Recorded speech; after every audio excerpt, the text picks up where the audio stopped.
Кыргызстан ушул тапта Кытайга 1,5 миллиард доллардан ашуун суммада карыз жана бул карыздын көлөмү жакынкы жылдары дагы өсөт. Анткени кыргыз бийликтери Кытай инвестициялары менен бир катар ири долбоорлорду ишке ашыруу алдында турат. Эмне үчүн кыргыз өкмөтү көп эсе Кытайдан карыз алат жана анын кандай опурталдуу жактары болушу мүмкүн? Ушул жана башка экономика темаларына Капитал командасы алдыдагы жарым саатта сереп салат. Биз менен болуңуз.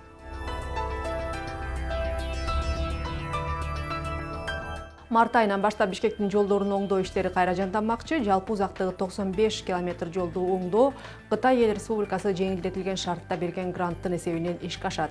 Негизинен Кыргызстандагы инфраструктуралык проектлердин көбү Кытай тараптын финансылык жардам менен ишке ашып келет. Алдыда бери дегенде дагы 10 ири долбоор Кытайдын инвестициясы менен ишке алышуу алдында турат. Кытайга аржыбай турган 10 долбоордун тизмеси. Биринчиси Кыргыз-Кытай фондун түзүү. Экинчиси Кытай-Кыргызстан-Өзбекстан темир жолун куруу. Үчүнчүсү Бишкектин жол жана көчө тармагын өнүктүрүүнүн экинчи-үчүнчү фазасы. Төртүнчүсү Кыргызстандын ирригациялык системасын реконструкциялоо. Бешинчиси Кыргызстандын айыл чарба продукциясын Кытайга экспорттоо. Алтынчысы 2016 жылы Ташкентте өткөн Шанхай кызматташтык уюмунун саммитинде Кытай Эл Республикасынын төрагасы жаңы гранттар тууралуу айткан сөзүнүн негизинде заманбап технологияларды колдонуу менен сапаттуулукту текшере турган ветеринардык жана фитосанитардык лабораториянын курулушу. Жетинчиси 2016 жылы Ташкентте өткөн ШКУнун саммитинде Кытай Эл Республикасынын төрагасы жаңы гранттар тууралуу айткан сөзүнүн негизинде Торугарт жана Эркештам көзөмөл өткөрүү пунктуларын техникалык жактан колдоо. Сегизинчиси 2016 жылы Ташкентте өткөн Шанхай кызматташтык уюмунун саммитинде Кытай Эл Республикасынын төрагасы жаңы гранттар тууралуу айткан сөзүнүн негизинде Кумдөбө шаарчасындагы археологиялык объектини реконструкциялоо. Тогузунчусу Бишкек шаарынын жолдорунун үстүңкү катмарын калыбына келтирүү. 10-чу долбоор Бишкек-Пекин-Бишкек маршруту боюнча түз авиакаттамды ачуу. Ушул тапта Кыргызстан Кытайга 1,5 миллиард доллардан ашуун карыз. Тактап айтканда 3 миллиард 407 миллион доллар өлчөмүндөгү Кыргызстандын тышкы карызынын 35% Кытайдын Энексим банкына туура келет. Кытай тараптан алынып жаткан кредиттер бул бир тараптуу карыз болуп саналат жана анын бир топ опурталдуу жактары бар.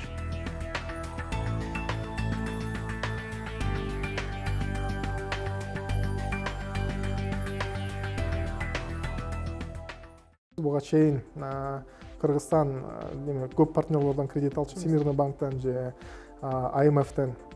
Аяктан неге жанагы көп тараптуу кредит, бир тараптуу кредитке караганда жакшыраак болот? Анткени көп тараптуу кредитте көп кредиторлор, ар кайсы кредитордун өзүнчө кызыкчылыгы болот. Ошондуктан баары ортого келип туруп, ушул мамлекетке кандай биз жардам бере алабыз, бул мамлекет менен кандай иштеше алабыз деп бир орто немеге бир пикирге келишет да. Ошондуктан бир тарап, мисалы жанагы арасында Франция болобу, же Америка болобу, же Япония болобу, жалгыз эле өзүнүн шарттарын алдыга коюп, бул өлкө момундай кылыш керек, биздин шарттарыбызды кылып бериш керек, анан биздин кызыкчылыкты ордуна келтириш керек деп айта албайт. Анткени башка противовестер бар ортодон. Ал биринчиси. Экинчиси, биз жана узун мөөнөткө кредит алганда, мамлекет алганда, албетте бул инфраструктураны жаңылап оңдош үчүн колдонулган акча. Инфраструктураны алмаштырып атканда же болбосо оңдоп атканда көп тараптуу кредиторлор акча берсе, анда албетте тендерди сурашат жана ошо подрядчик, кайсы компания подрядчик болуп чыга турган болсо, бул ачык жана бир айкын түрдө тандоо процессинен өтүш керек. Бирок бир тараптуу кредиторго келгенде бунун баары болбойт. Бир тараптуу кредитор мисалы бир каражат берип аткан болсо, бир башында бир условиялар менен кириши мүмкүн. Башында эле аябай катуураак кичине жана орусча айтканда прикручивать гайки деп коет, ошо менен катуу бир условиясы менен кириши мүмкүн. Анан экинчиден, эгер мамлекет өзүнүн жанагы алган карыздарын убагында төлөй албай баштаса, башка шарттардын алдына кириши мүмкүн. Макул, мен сага кичине кээ бир карызыңды кечирип берейин, же болбосо бир узун мөөнөттө төлөп бер, бирок биздин мисалы Кытайдан келип аткан же башка жактан келип аткан компанияларга өзүнчө бир преференцияларды бересиң, же болбосо могакта момундай активтериң бар экен, ошол жака кире албайт, ошону аласың.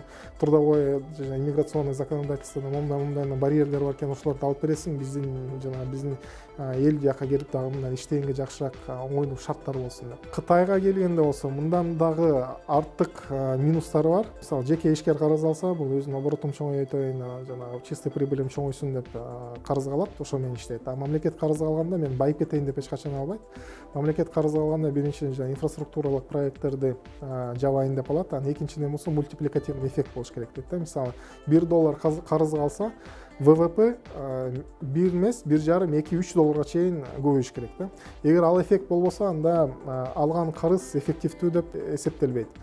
Мисалы Кытайды карасак, Кытайдан алган карыздарда эч качан бизде мультипликативный эффект чоң боло албайт. Эмнеге дегенде, Кытайдан бир кредит келе турган болсо, Экзимбанк бизге бир кредит бере турган болсо, обязательно бир шарты бар. Кытайдын компаниясы утуш керек болот, аягында утушат. Балким ачыктан айтпастыр, бирок сүйлөшүүлөрдө, жана кулуарный сүйлөшүүлөрдө бул албетте такталат. Кытайдын компаниясы утуп келет, Кытайдын рабочийлери келет, Кытайдын оборудованиясы келет, ошондо биз мойнубузга кредит алабыз, албетте жол пайда болот, бирок экономикада акча калбайт, ошол боюнча чыгып кетет.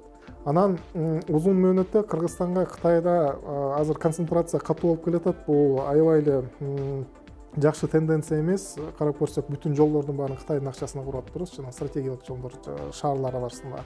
Бишкектин ичинде жолдордун баары Кытайдын акчасына курулуп атат.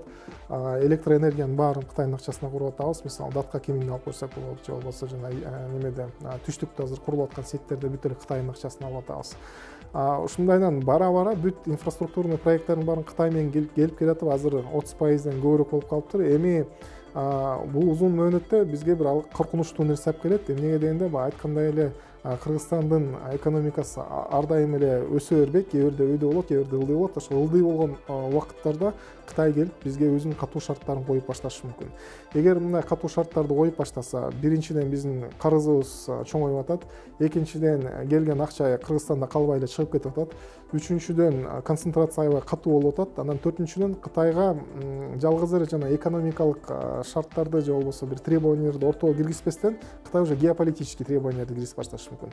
Бизге телевизордон эч ким айтпайт, Кытай мындай, мисалы, Өзбекстан менен же Казакстан менен же Россия менен мындай сүйлөшүшүң керек, же Америка менен мындай сүйлөшүшүң керек деп мындай шарттарды коюп атат деп. Бирок уже биздин иштеп аткан процесстерге кирип башташы мүмкүн. Эмнеге кирип баштайт? Анткени эгер биз ага макул болбой калсак, анда эртең кичине төлөй албай же кыйналып калгандан кийин уже жана газопроводду кичине жаап коюшу мүмкүн, анан Кыргызстан дефолт болуп калышы мүмкүн. Эгер Кыргызстан бир эле жолу дефолт болсо, акчасын убагында карызын төлөй албай койсо, анда кредитный рейтингдин баары түшөт. Экинчи кредиторлор биз менен сүйлөшүп баштаганда уже башка процент коюшат, же болбосо катуу шарттар болот да. Ошондуктан дефолтту кое бербеш үчүн, дефолт кылбаш үчүн Кыргызстан Кытайдын айтып аткан бүтүн шарттарына баш ийип берип калышыбыз керек. Мындай ситуация албетте бизге аябай начар болот. Биз азыр жакшы жыргап жыра беришибиз мүмкүн. Азыр жол курулуп атат, тиги курулуп атат, бул жакшы болуп атат деп. Бирок мунун баасын эртең биз болбосок, биздин балдарыбыз албетте төлөп берет. Анткени Кытай эч качан эчтекени бекер кылбайт. Жана берип аткан гранттары болсо, бул жана сделканын кичинекей несущественный составляющий болот. Мисалы, $400 миллион кредит ал, бирок мен сага $10 миллион бир грант берейин, Иркиштамдан бир же болбосо Торгарттан бир оборудованияны, жана таможня оборудованияны оңдоп кой, же бир детский сад куруп берейин, же болбосо мисалы жанагы бир лаборатория куруп берейин деп. Баардык ошо кичинекей гранттардын баарын топтоп келгенде кредиттерге салыштырсак бир 5-6% түшүшү мүмкүн. 5-6% менен ошентип кичине кооздоп, алдап туруп чоң кредиттерди бизге берип атат. Албетте бияктан Кытайда дагы мындайдан отуруп алып жамандай берсек болбойт. Анткени биз эгер сурабасак, биз эгер талап кылбасак, Кытай бизге акча бермек эмес. Ошондуктан азыр мамлекет жана отуруп алып жакшыраак катуу бизнес коомчулук менен жакшыраак ойлонуш керек. Инфраструктураны алмаштырыш үчүн башка бир жолдор барбы, же дайыма эле ушун кредит алып атып эле анан карыз очоюп чоңое берсин. Кыргызстан эгемендик алган 26 жылдан бери баш аягы сырттан $9 миллиард 200 миллион финансылык колдоо алган. Мунун бир бөлүгү кайтарымсыз грант түрүндө келсе, айрым бөлүгүн карыз берген тараптар кечкен. Бир канча бөлүгүн Кыргызстан кайтарган. Ошону менен ушул тапта Кыргызстандын тышкы карызы $3,5 миллиард жакындоодо. 2011 жылы ички дүң продукция карата тышкы карыз 48%га жеткен. Дүйнөлүк банктын маалыматы боюнча 2013 жылга салыштырмалуу Кыргызстандын тышкы карызы 3,9%га өскөн.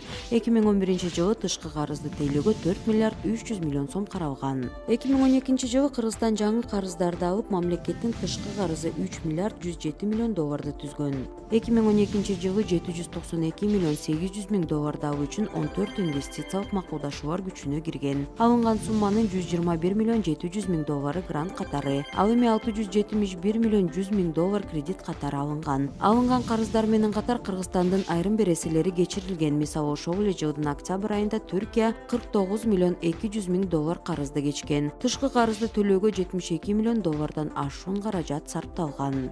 2013 жылы Кыргызстандын тышкы карызы 53 миллион долларга өскөн. Тагыраак айтканда, тышкы карыздын суммасы 3 миллиард 160 миллион долларды түзгөн. Бул карыз ички дүң продукция карата 45%ды түзгөн. Тышкы карызды төлөп бериш үчүн 76 миллион доллар бөлүнгөн. 2014 жылы Кыргызстандын тышкы карызы 3 миллиард 400 миллион долларга жеткен. Тышкы карыздар боюнча Кытай дагы эле биринчи орунда турат. 3 жылдын ичинде Кытайдын экспорт-импорт банкына болгон карыз 272 миллион доллардан 1 миллиард 100 миллион долларга жеткен. Бул жалпы тышкы карыздын 32,5%ын түзгөн. Карыздарды берүү боюнча экинчи орунда Эл аралык өнүгүү ассоциациясы турат. Кыргызстан ага 671 миллион 500 миң доллар бересе болуп калган. Ал эми тышкы карыздардын 17%ы Азия өнүктүрүү банкына туура келет. Ага Кыргызстан 583 миллион 500 миң доллар карыз болгон. 2014 жылы тышкы карыздарды төлөөгө 5 миллиард 149 миллион сом бөлүнгөн. 2015 жылы Кыргызстандын тышкы карызы 3 миллиард 384 миллион доллардан ашкан. Тышкы карыз ички дүң продукциянын 54,1%ын түзгөн. Тышкы карыздарды төлөөгө мамлекеттик бюджеттен 7 миллиард 484 миллион сом бөлүнгөн. Кыргызстандын тышкы карызын ар бир жаранга бөлгөндө 584 доллардан туура келген. 2016 жылы Кыргызстандын жалпы карызы ички дүң продукция карата 57%ды түзүп, тышкы карыздын суммасы 3 миллиард 417 миллион доллардан ашкан. Кыргызстандын Кытайга карызы 1 миллиард 336 миллион долларды түзгөн. Андан кийин Россияга 300 миллион доллар, Японияга болгон карыз 243 миллион долларды, Германияга 100 миллион долларды түзгөн. Эгер тышкы карыздын көлөмү ички дүң продукцияга салыштырмалуу 60%дан ашса, бул өлкөнүн экономикалык коопсуздугуна коркунучтарды жаратышы мүмкүн. Кыргызстандын тышкы карызынын негизги бөлүгүн жана алардын көпчүлүк пайыздарын төлөө убактысы 2024 жылдан ары карай башталат. Бул жол менен тышкы карыздын төлөмү жыл сайын 200 миллион доллардан ашат. Бүгүнкү күндө тышкы карызды ар бир кыргызстандыкка бөлө турган болсок, бул жол менен 610 доллардан туура келет. Ошону менен азыр ар бир кыргызстандыктын 610 доллардан тышкы карызы бар. Бул тышкы карызды өлкө калкынын жалпы санына бөлгөндөгү сумма. Албетте, ар бирибизде эле менин бул карызга кандай тиешем бар деген суроо пайда болушу мүмкүн. Бирок бул карыз мамлекеттик бюджеттен төлөнөт. Ал эми мамлекеттик бюджеттен киреше бөлүгү дээрлик 75% сиз төлөгөн салыктардан түзүлөт. Кыргызстанда салыктар 6 түргө бөлүнөт: киреше салыгы, пайдадан алынуучу салык, кошумча нарк салыгы, акциздик салык, жер казынасын пайдаланууга салык, сатуудан түшкөн салык. Кыргызстандыктардын бардыгы салык төлөөчүлөр деп эсептелинет. Бирок салыктын көлөмү ар кандай болуп, кээ бир учурда салык кирешенин же маянанын кандайдыр бир бөлүгүн түзсө. Айрым учурларда өлчөнгөн салык болот. Кыргызстанда киреше салыгы жалпы маянанын же кирешенин 10% деп белгиленген. Киреше салыгынан тышкары социалдык төлөмдөр дагы бар. Мисалы, орточо 20 миң сомдук айлык акын алалы. 20 миң сомдон 17,25% же болбосо 3450 сомду жумуш берүүчү социалдык фондко төлөйт. Мындан улам сизге компания айына 16550 сом айлык берет. Мындан сиз 10% киреше салыгын жана 650 сом кошумча социалдык төлөмдөрдү төлөп колуңузга 14245 сом аласыз. Сиз төлөгөн 10% киреше салыгынын 8% пенсиялык төгүмдөргө, тактап айтканда азыркы пенсионерлердин пенсиясын төлөөгө кетет. Дагы 2% сиздин болочок пенсияңыз үчүн топтолот. Мындан тышкары калктын аяк катмарына пособие берүү үчүн мамлекет ар бир жумушчудан айына 650 сом алат. Бирок сиз төлөгөн киреше салыгынан тышкары сиздин жумуш берүүчү мамлекетке сизге чегерилген айлыктын 17%нан ашык суммадагы салыкты мамлекетке төлөйт. Мунун 15% социалдык фондко кетсе, милдеттүү медициналык камсыздандыруу үчүн дагы 2% кармалат. Дагы 0,25% эмгекчилердин эс алуу фонду үчүн алынат. Ошону менен сиздин жумуш берүүчү сиз үчүн мамлекетке 3450 сом өлчөмүндө социалдык төлөмдөрдү төлөдү. Эгер муну сиздин айлыкка кошкондо анда салыктарсыз сиздин майына 20 000 сомду түзөт.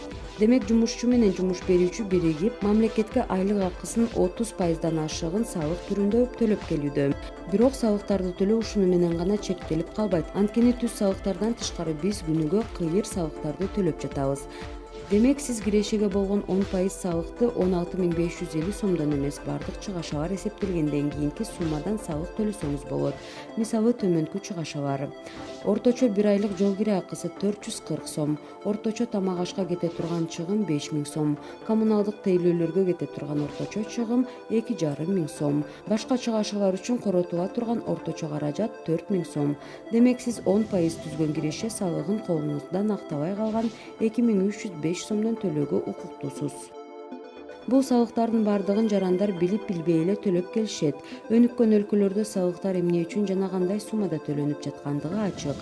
Мисалы Европа өлкөлөрүндө жана АКШда дүкөндөрдө товардын баасы кошумча нарк салыгынан тышкары көрсөтүлөт. Демек салыктарды кошкондо товардын баасын сиз кассадан биле аласыз. Мындан улам сиз чыгашаларыңардын чектерин чогултуп кирешеңизден баарын кемитип, чыныгы кирешеден гана 10% киреше салыгын төлөйм деп салык кызматына арыз менен кайрылсаңыз болот. Кыргызстандын бюджеттин басымдуу бөлүгү салык төлөөчүлөрдүн эсебинен куралат. Мисалы 2016 жылы бюджеттин кирешеси 141 миллиард сомду түзсө, анын 107 миллиард 647 миллион сому салык түрүндө түшкөн.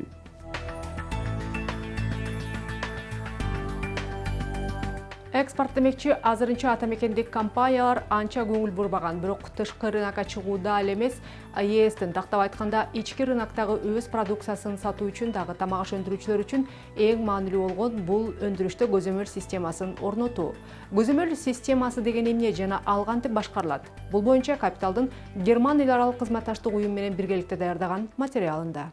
Көзөмөлдө бул азык-түлүктөрдүн коопсуздугун камсыздай турган система. Бул системанын жардамы менен азык-түлүктөр тууралуу маалыматты башкарууга, керек болгон учурда сатыкка чыккан азык-түлүк продукцияны даярдоодо кетирилген кемчиликтер аныкталса, анда ал продукцияны кайра артка кайтарып алууга жардам берет. Өндүрүштө көзөмөл системасын орнотуунун базалык талаптары: биринчиден, ишкана продуктулардын партиясын идентификациялайт. Экинчиден, азык-түлүктү даярдоодо колдонулган шикизаттар тууралуу маалымат жазылат. Үчүнчүдөн, баштапкы таңгактоо жана чыгарылыш үчүн таңгактоо материалдары байланыштырылат. Төртүнчүдөн, кайра иштетүү жана дистрибуция тууралуу маалымат жазылышы керек. Жазуулар өзүнө төмөнкүлөрдү камтыйт. Биринчиден, тыштан ташылып келинген товарлардын курамы идентификацияланат. Экинчиден, чыга фабрикаттар жана даяр продукция тууралуу өндүрүш процессиндеги таңгактоо тууралуу маалыматты толук жазуу керек. Үчүнчүдөн, сатып алуучу жана товар жайылтыла турган жайлардын дареги толук жазылышы зарыл. Бизнес үчүн көзөмөл системаны жана GS1 стандартын колдонуунун пайдасы: биринчиден, кооптуу продукциялардын партиясын рыноктон артка кайтарып алуу иши жеңилдетилет. Экинчиден, кардарларды продукция тууралуу керектүү маалымат менен камсыздоо, курамындагы аллергендик заттар тууралуу маалымат. Үчүнчүдөн, жасалма товарлардын сатылышына бөгөт коюуга жардам берип, сода маркасынын аброюн сактайт. Мисалы, сиз кондитердик таттууларды сатып алдыңыз. Сиз үйгө келип же дүкөндөн таңгакта көрсөтүлгөн штрих-код аркылуу товар тууралуу толук маалымат ала аласыз. Анын курамында колдонулган азыктар кайсы өлкөдө, кайсы ишканадан чыгарылгандыгы тууралуу маалымат, колдонулган продукциянын өз ара катышы, чыгарылган күнү жана убактысы, анын колдонуу мөөнөтүнүн убактысы жазылат. Бул маалыматтардын баары көңүлүңүзгө толуп, бирок продукциянын сапатынан күмөн санасаңыз, сиз арыз менен өндүрүшчүгө кайрылсаңыз болот. Сиздин арызыңыздын негизинде өндүрүштө ката кетирилгендиги аныкталса, үстүнөн арыз түшкөн товарлардын партиясы артка кайтарылат. Сапаттуу эмес азыктан сиздин ден соолугуңуз жабыркаса жана кетирген убактыңыз, каражатыңызды кайтарып алуу үчүн сотко кайрылып, ишканадан компенсация төлөтүп алсаңыз болот. Мындай дыккат көзөмөл системаны Кыргызстанда азырынча саналуу гана компаниялар өз өндүрүшүнө киргизген. Бул алды менен контрафакттык товарлардын жайылышына бөгөт коет. Көзөмөл стандарттары менен чыгарылган азык-түлүк тууралуу маалымат ар бир керектөөчүгө жеткиликтүү болот. Адистердин айтымында соңку 5-6 жылда кыргызстандыктардын көпчүлүгү азык-түлүк коопсуздугуна өзгөчө көңүл бура башташкан. Тамак аш азыктарына тиешелүү көзөмөл системасы эң негизгиси азык-түлүктөрдүн коопсуздугун камсыздап берет. Кыргызстанда азык-түлүк коопсуздугун камсыз кылуу үчүн GS1 программасы же штрих-код системасы киргизилген. Эгерде сатыкка чыккан азык-түлүктөр адам өмүрүнө забакасын тийгизсе же болбосо кардар сапаттуулугу тууралуу күмөн санаса, арыздын негизинде дүкөндөргө жайылтылган товар артка кайтарылат. Товарларды артка кайтарууга көзөмөлдөө системасы жардам берет. Бул деген убакыт боюнча жана финансово бул деген арзан болот. Эмне үчүн? Билет өндүрүүчү билет кайсыл партияда кандай туура эмес шарттар түзүлүп калган. Ошондуктан ошол системаны, ошол тамак ашты сатуучу жайлардан кайра өзүнө алып же кайра иштетип чыгат, же болбосо аны утилизировать этет. Ар бир өндүрүүчү көзөмөл системасын колдонушу зарыл, бирок бул система өндүрүштө кандай жол менен иштейт, аны ар бир ишкер өзү чечет. Мисалы, өндүргөн товарлардын партиясын бирден мөрлөп чыгышы ыктымал. Электрондук системаны колдонушу мүмкүн. Ошондой эле биркаларды, чиптерди же болбосо биометриканы колдонуу. Эң жөнөкөйү өндүрүштү кагаз түрүндө көзөмөлдөсө болот. Мисалы, Куликовский кондитерди күйүү көзөмөлдөө системасы менен катар ISO 22000 системасын колдонуп келишет. Бул системанын пунктусунун бири бул көзөмөлдөө системасы. Анда чийки заттар эл аралык стандартизациялоо уюмунун талаптарына жооп берет. Ошондой эле ар бир чийки затка идентификациялык паспорт берилет.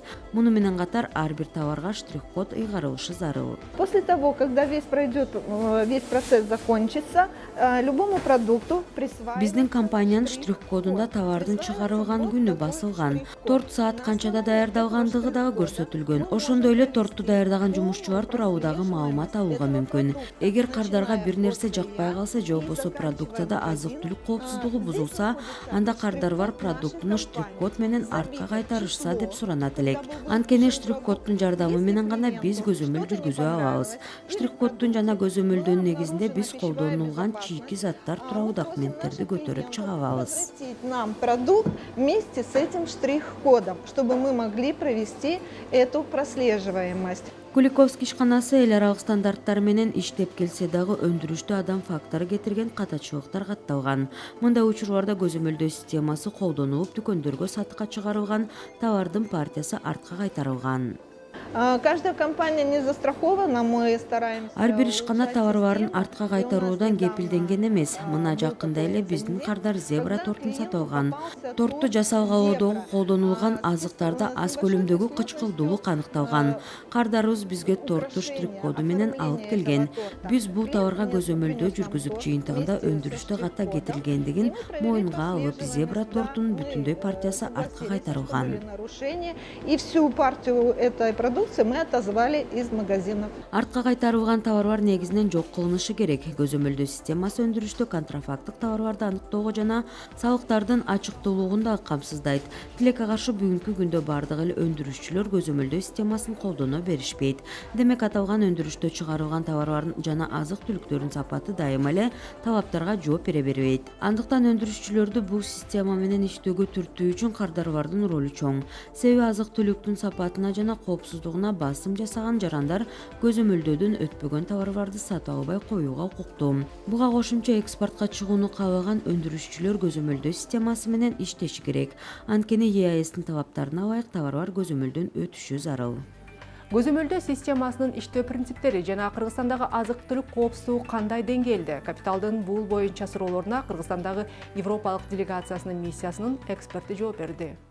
Здравствуйте, Эдуард. Расскажите, пожалуйста, нам Көзөмөлдөө системасынын негиздери тууралуу айтып берсеңиз. в первую очередь, какие они должны быть?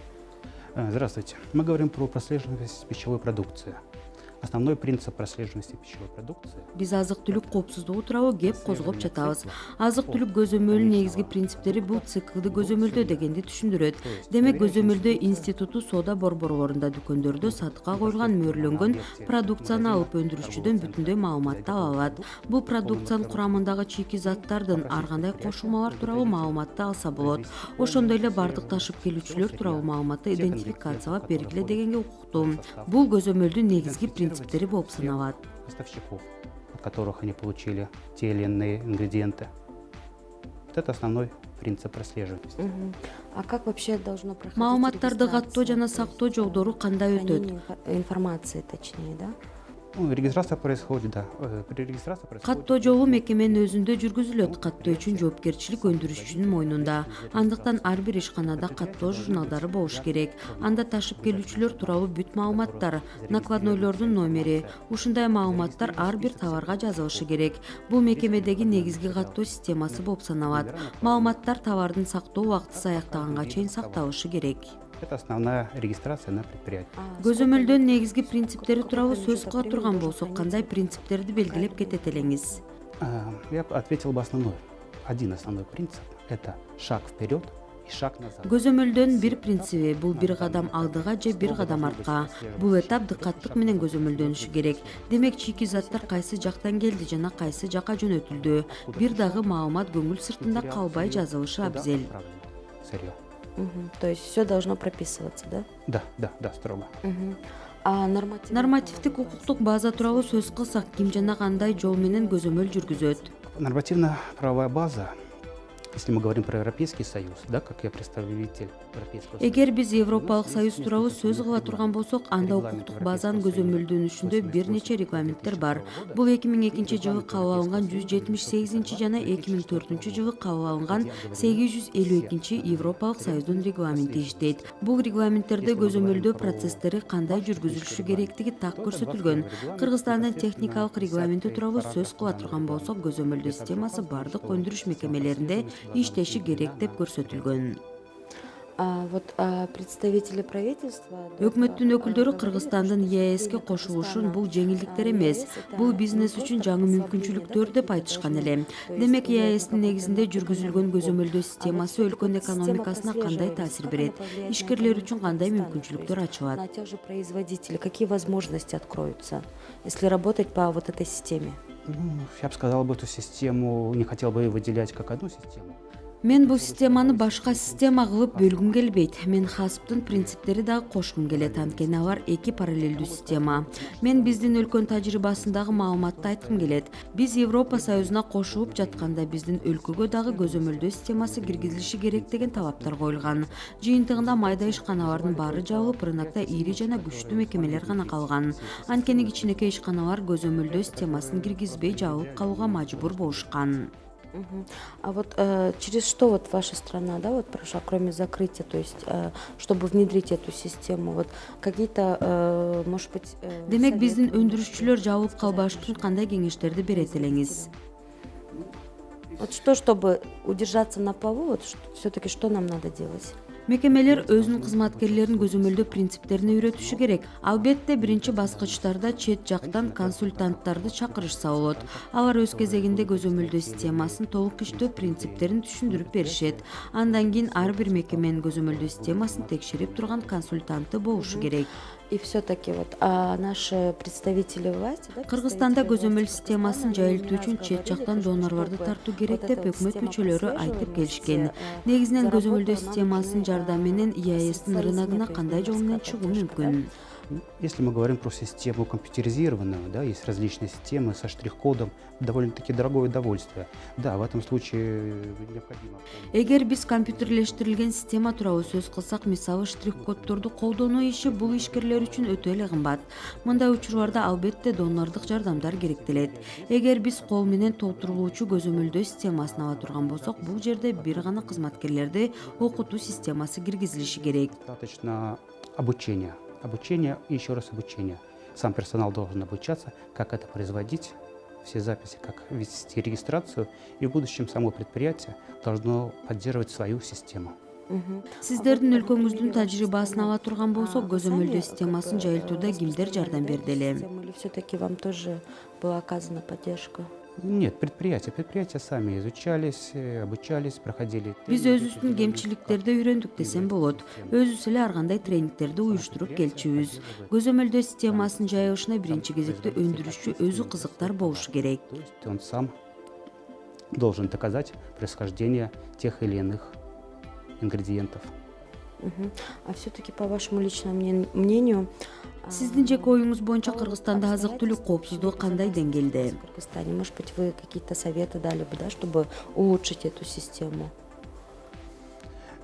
За время своей миссии мы посетили... Биздин миссиябыздын убагында биз бир катар мекемелерге барып көрдүк. Айрым ишканалар толугу менен жабдылып көзөмөлдөө системасын киргизишсе, айрым мекемелер ISO 22000 системасын колдоно башташкан. Бул системадагы хасптын принциптеринин бири. Албетте минималдык гигиена талаптарын сактабаган ишканалар бар. Жыйынтыгында азык-түлүк коопсуздугун толугу менен сактаган мекеме рынокто кала алат. Минимальным гигиеническим требованиям. И в результате, конечно, будут выживать предприятия только те, которые будут полностью соответствовать требованиям тех регламентов по пищевой безопасности.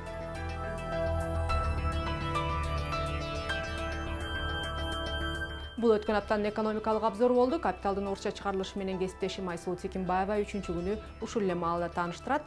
Өткөрүп жибербеңиз. Ишиңизге ийгилик.